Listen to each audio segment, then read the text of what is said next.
Hi crafty friends, it's Donna here from Donna is Playing Paper, and I have a set of 4 cards for you today that started as a set of 2.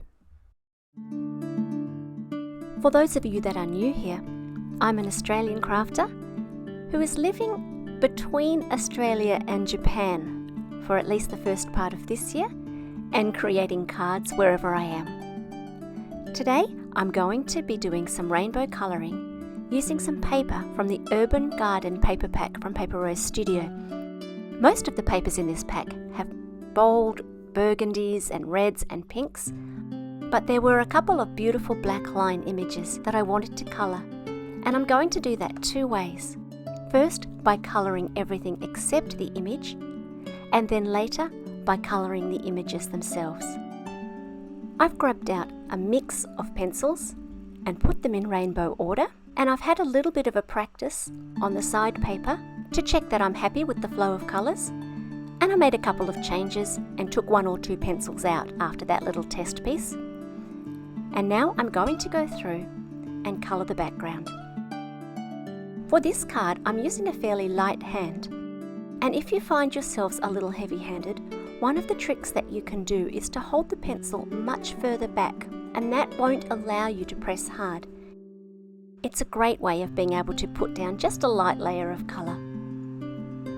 I'm working backwards and forwards across the colour changes, trying to make sure that I get a good flow and to make sure that the colours have a similar brightness across the card.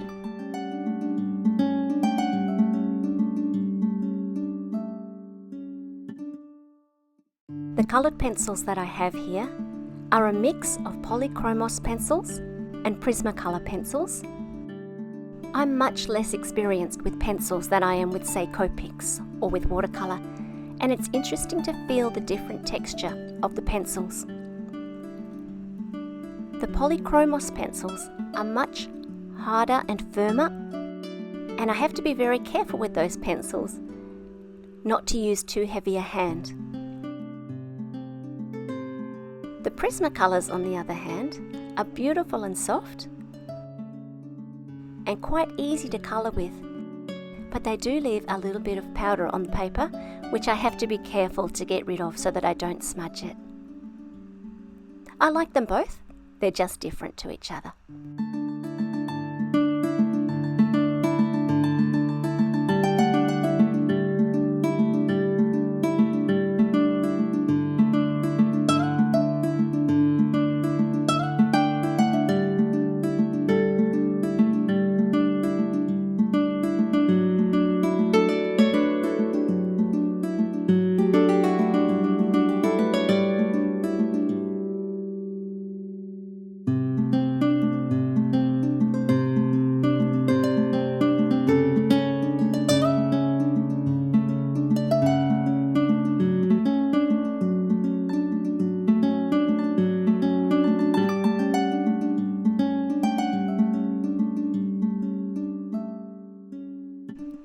Let's move straight on and colour the other card. This time I'm using a much heavier hand. I'm going to make a vibrant, bright card. I'm using the same rainbow, but I'm using it as a circle. You'll notice that my very left hand and my very right hand pencils will flow through and around.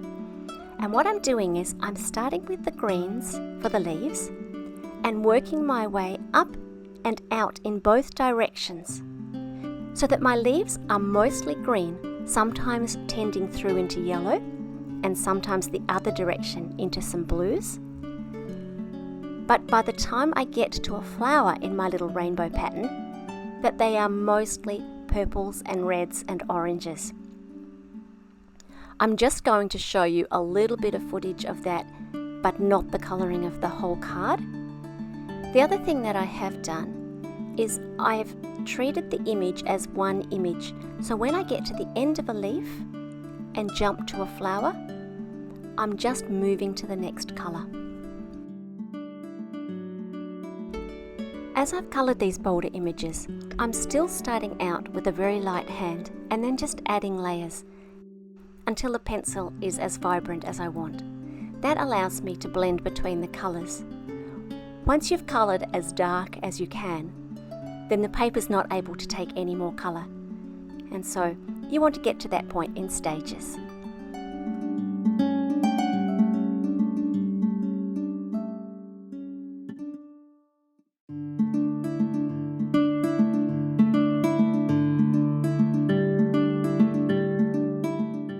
You can see the difference between the two panels, one with the lighter hand and one with the bolder colours, but I have used exactly the same pencils for both of these panels. Let's turn them into cards. I'm going to use these paper rose stitched rectangles. These are Australian sized, but you could make these to any size. There's more than enough left over to work with US sizes or Australian sizes. I'm going to give those a nice blue border and cut that very close to the edge, and then mount them onto a card that matches the shape of the die that I chose. I don't want to cover up too much of this colouring. It took me a while after all, and so I'm just using a simple sentiment from the Rainbow Poppies sentiment set and a little black banner to go with that, to pop it up.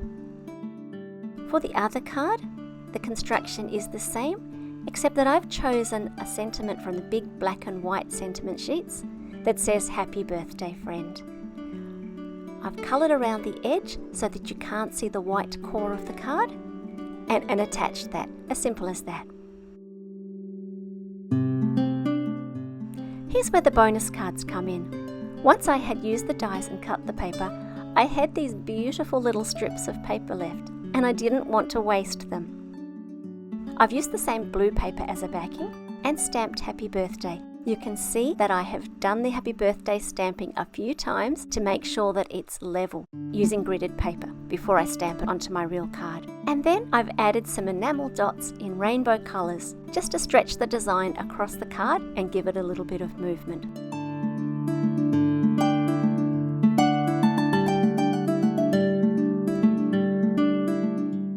For the second card, I've actually done a little bit of work off screen and you're just seeing the construction. I'm using the same Rainbow Poppies sentiments and I've got some happy birthdays in a range of colours and created a design where they come off that central strip. I've added some more rainbow enamel dots, which I think just spread the design out once again. There you have it. 2 cards that turned into 4 cards. My favourite is one of the cards with the small strips, so you never know what you're going to like the best, do you? That's all for today. Feel free to like and to subscribe, and I'll be back with another card for you soon. Bye for now.